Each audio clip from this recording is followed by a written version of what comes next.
Bueno, en este video quería mostrarle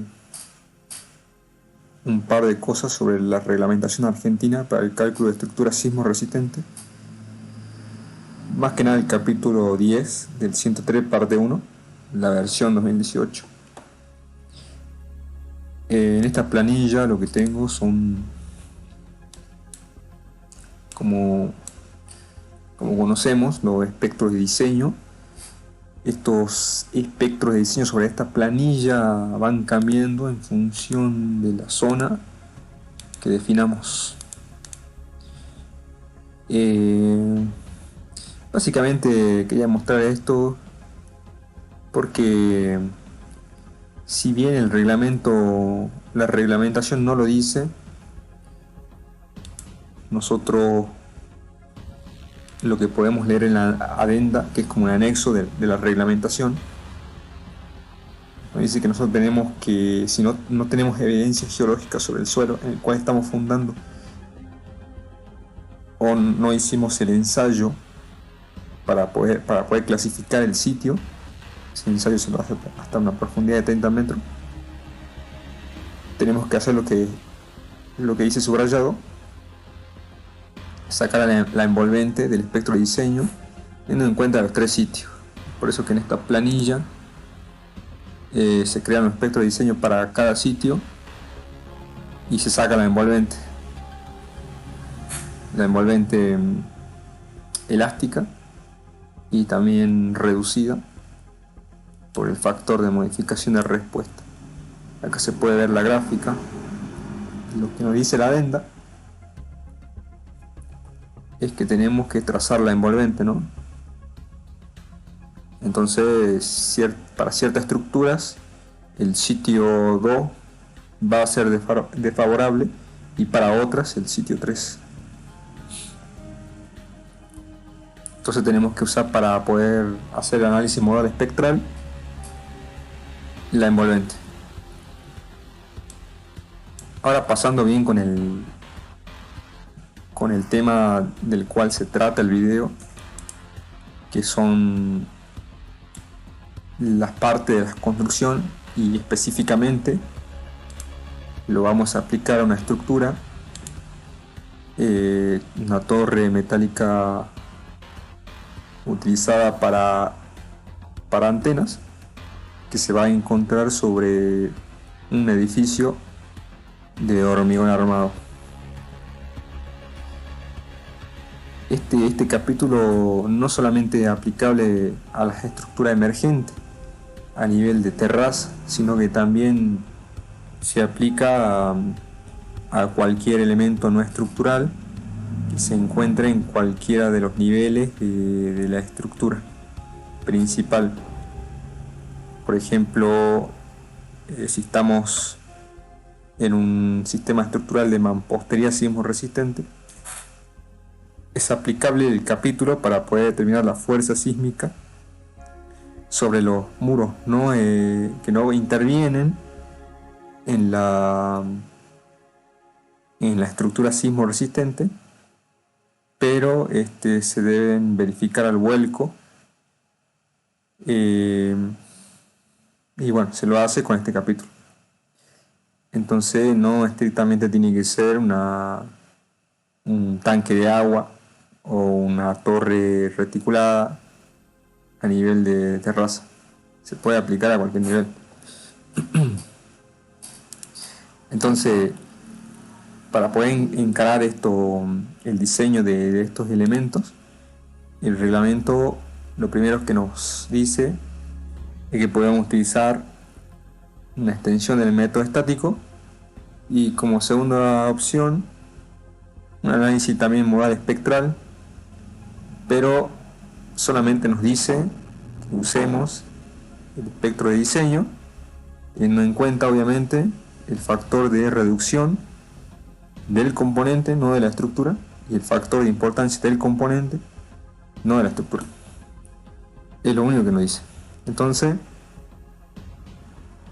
este video se va a tratar de sacar esa fuerza sísmica, distribuirla sobre el elemento, sobre la torre, y poder visualizarla poder visualizar obviamente los esfuerzos y las deformaciones. Realmente lo que se quiere hacer es un cálculo rápido, una distribución rápida de la fuerza sobre la torre, porque sabemos que no va a ser desfavorable para el diseño estructural de los elementos, pero sí va a ser, al estar sobre la terraza, habrá que hacer ciertos controles en cuanto a la distorsión del componente. Eso es importante, por eso tenemos que analizarlo y no obviarlo. Al igual que también para el cálculo de los anclajes y poder comparar lo que nos da los esfuerzos debido al sismo y debido al viento. Entonces, si empezamos con el primer método, tenemos que definir la altura de la construcción, H. Bueno, en mi caso le puse 15 metros. A esa altura va a estar ubicado el elemento, pero lo que antes tenemos que hacer es sacar el peso sísmico del elemento en cuestión de la estructura secundaria, y ese peso sísmico, el WP, no tiene que superar el 25% del peso sísmico del nivel sobre el cual está apoyado. Si eso llegase a ocurrir, en este caso me da un 5%, entonces se carga manualmente, se lo obtiene entre planillas manuales o del software numérico, y para lo cual, si se llegase a verificar, es aplicable el capítulo 10. Esto nos quiere decir que la respuesta dinámica que va a tener la estructura principal no se va a ver afectada por la estructura emergente. La rigidez que tiene la estructura emergente es prácticamente despreciable. Por lo tanto, la respuesta que va a tener el edificio es inherente a ello. Y aparte, esto nos permite hacer dos modelos por separado: diseñar la estructura principal por un lado y diseñar la torre por otro. Entonces podemos aplicarlo y vamos a determinar la fuerza sísmica por el método estático. Habiendo definido la altura de la construcción, definimos Z, que es el nivel sobre el cual está la estructura, que es, bueno, prácticamente la altura de la construcción. Con ello sacamos el factor de magnificación de altura, que tiene en cuenta la distribución de las aceleraciones máximas que se van produciendo piso a piso, o nivel por nivel.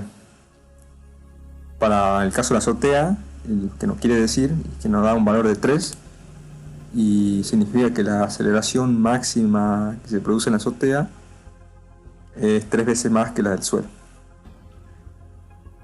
Después tenemos el factor de importancia, bueno, según corresponda, en este caso adoptamos 1, puede ser de importancia elevada o normal.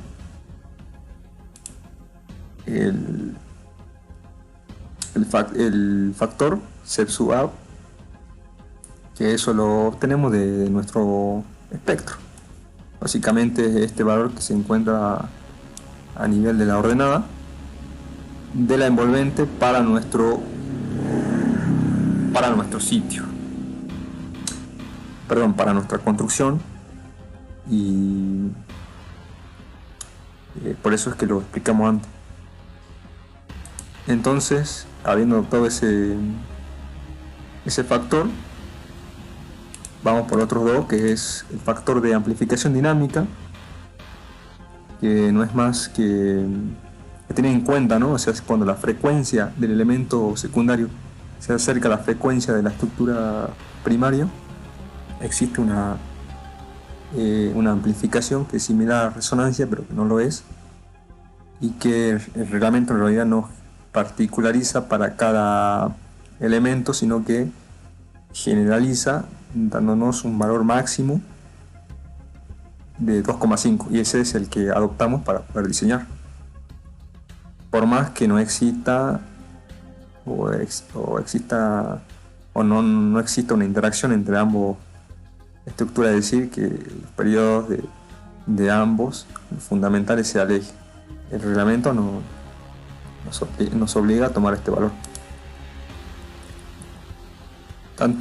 Y el factor de reducción de modificación de respuesta, que también lo obtenemos de la tabla, que en función del elemento estructural, vamos obteniendo los dos valores. Para torres que soportan antena, valen estos dos. Obtenemos el coeficiente sísmico a ese nivel, C sub PK, y obtenemos la fuerza sísmica por la extensión del método estático, la reglamentaria. De ahí lo que podemos hacer es distribuirla en altura, al igual que hacemos con el método estático, y irlos cargando nodo por nodo, pero eso es bastante laborioso, así que vamos a ver una forma de cómo hacerlo más rápido en el software numérico SAP 2000. Así que en el siguiente video vamos a distribuir estas fuerzas sobre el modelo, y también vamos a utilizar el análisis modal espectral para hacer una comparativa y dar un par de recomendaciones.